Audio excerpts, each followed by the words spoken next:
Good morning, everyone. I'm here to discuss the axiom of choice. What is an axiom of choice? The axiom of choice, or AC, is an axiom of set theory equivalent to the statement that a Cartesian product of a collection of non-empty sets is non-empty.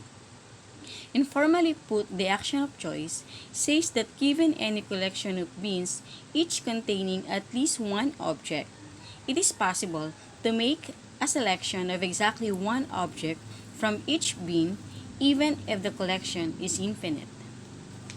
The axiom of choice, AC, was formulated about a century ago, and it was controversial for a few of decades after that.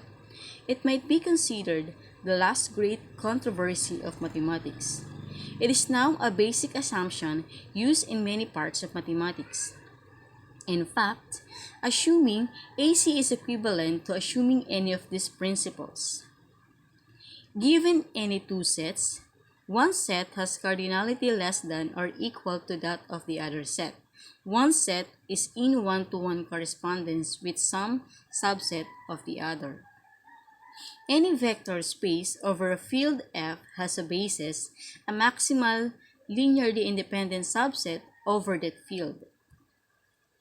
Any product of compact topological spaces is compact. AC has many forms. Here is one of the simplest. Axiom of choice.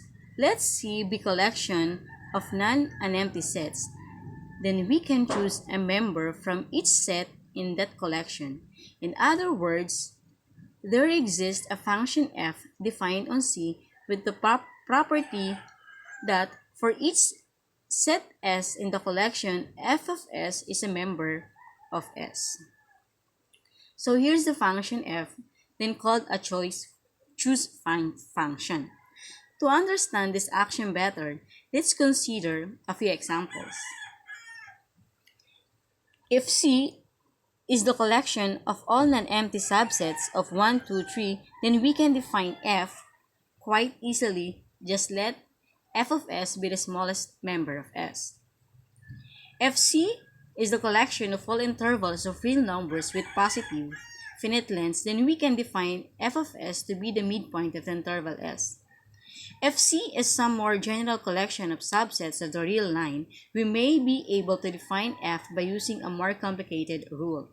However, if C is the collection of all non-empty subsets of the real line, it is not clear how to find a suitable function f.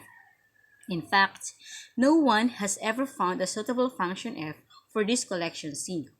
And there are convincing model theoretic arguments that no one ever will.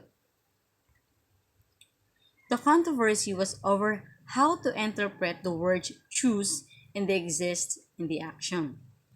If we follow the constructivist, and exist means fine, then the axiom is false, since we cannot find a choice function for the non-empty subsets of the reals. However, most mathematicians give exist a much weaker meaning, and they consider the axiom to be true. To define f of S, just arbitrarily pick any member of S.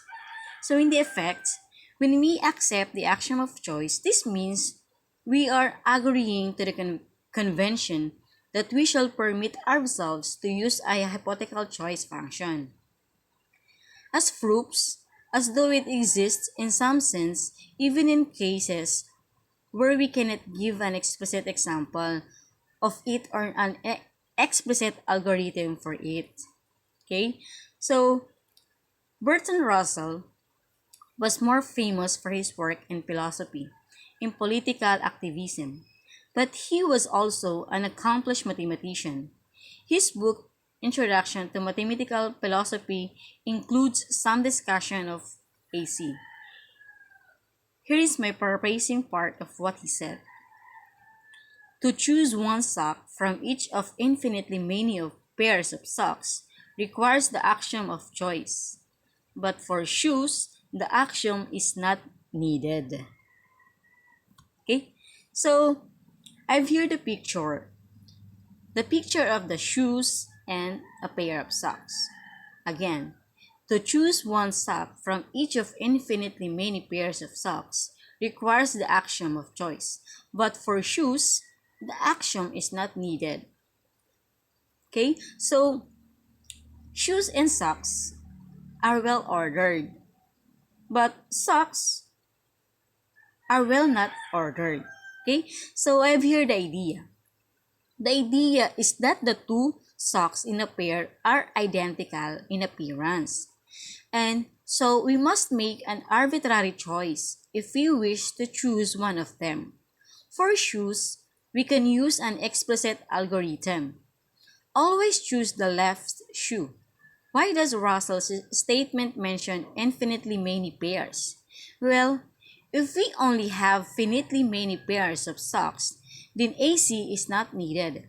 We can choose one member of each pair using the definition of non-empty, and we can repeat an operation finitely many times using the rules of formal logic.